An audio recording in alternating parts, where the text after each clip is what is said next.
Filannoo walakkeessaa United States baranaa irratti dubartoonni akka seera tuman filatamuudhaan gara koongiresii ergaman riikardii biyyattii cabsaniiru. To be sending a Somali refugee to Congress, Minnesota is sending a clear message. I am Congresswoman-elect Rashida. It is not a campaign or an election day, but a movement. Kaadhimamtoonni dubartootaa hedduun duulana filadhaa geggeessaa turuu isaaniirraan ka'e female candidate wave jedhamaati ture. Galaana kaadhimamtoota dubartootaa akka jechuuti. Kana keessa egaa 120 mo'achuu danda'aniiru.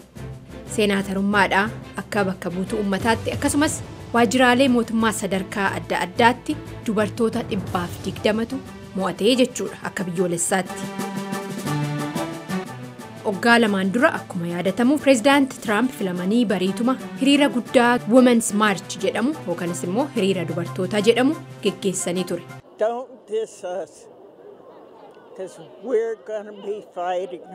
Hiriirri sunis akkuma filannoo kana baay'ina hirmaattotaatiin seena qabeessaa jedhamuunsaa yaadatama. Namoonni tokko tokko bu'aa filannoo baranaa kana waggaa laalan hiriirri dubartoota sun gara mana maree United States imaleeraa jedhan sababa dubartoonni hedduun seera tumtummaadhaan filatamanii jechuudha. Amajjii dhufu kana mana maree United States keessatti akkaataa mul'ateen beenneen dubartoonni 96 barcuma fudhatanii seera tumtummaadhaan hojii jalqabuudha deeman. San keessa immoo 25 yeroo duraatiif dorgomanii milkaa'aniirus. Ilhaan Omar waggaa 20 dura baqattummaadhaan United States seente. Ilhaan lammii Somaalee ijoollummaadhaan Somaaliyaadhaa baqattee gara Keeniyaa mooraa baqattootaa Dadaab keessatti erga guddattee boodas United States dhufuudhaan lammii Ameerikaa taateetti. Hirmaannaan siyaasa keessatti qabdus kunan duraati miti. Amma Ilhaan godina Minisootatii bakka buutuu uummataa ta'uudhaan filamtee gara Waashingtan imalaati jirti. Hojjaa lamaffuu darbes akkuma bahiin filannoo beekamee mo'achuu ishii beektee gammachuu ishii uummata ishii filuuf ishii deeggaru wajjiniin hirmaattee booda gaaffiif deebii gabaabaa VOA wajjin gootenis akkana jette. It's an exciting night. It's been a really amazing journey. We've had Galgala gaariidha. Adeemsi keenyas ajaa'ibsiisaa ture. Karaa biyya keenyaa irra deemsisuu barbaannu laalchisee aanaa kana keessatti bal'inaan hawaasa mari'achiisuu dandeenyeerra.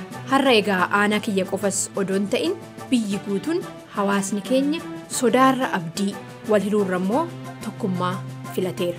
Kana malees yeroo lammiiwwan Somaalee gara biyya kanaa gara United States hin seenne maqaa Musliim baanitiin ugguramanii jiranitti lammiiwwan Minisoota garuu baqattuu Somaalee koongiresiitti filuudhaan ergaa ifa ta'e dabarfataniiru jette Ilhaan.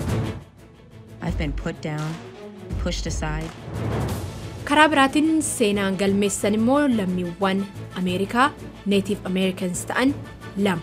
Native Americans jechuunis lammiiwwan Ameerikaa odoo biyyatun United States hin ta'in lafa kanarratti jiraachaa turanii fi biyya kana keessatti hacuuccaan baay'een akka irra ga'u yeroo baay'ee himatanii fi falmatanis yeroo diraatii dubartoota 2 koongiresiitti ergataniiru. Shariz Davidii fi Deeb Haalan.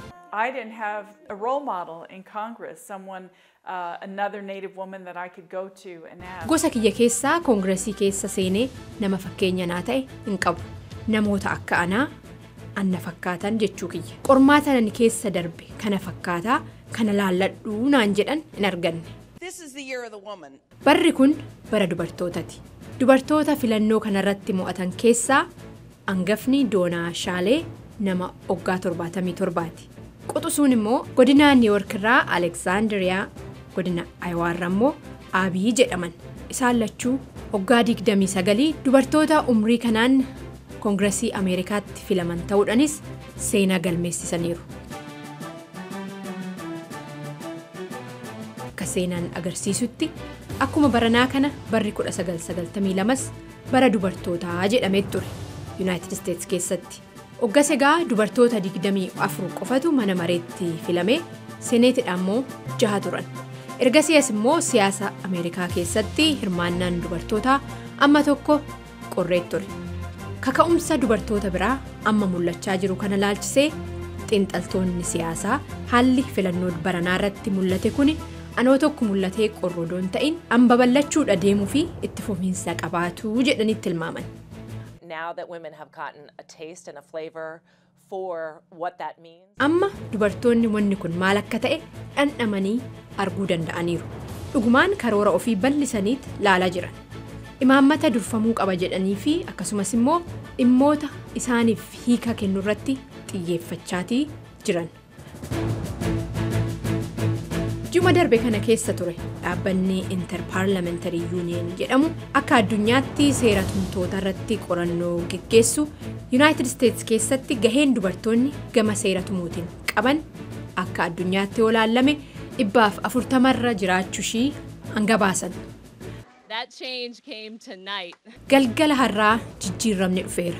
Akkuma warra filannoo dheengaddaatiin milkaa'an keessaa Jennifer Waxen jettetti lakkoofsichi amma ol ka'uusaa dhugaa ta'eera. Ani Tigisti Gammeetii nagahaan.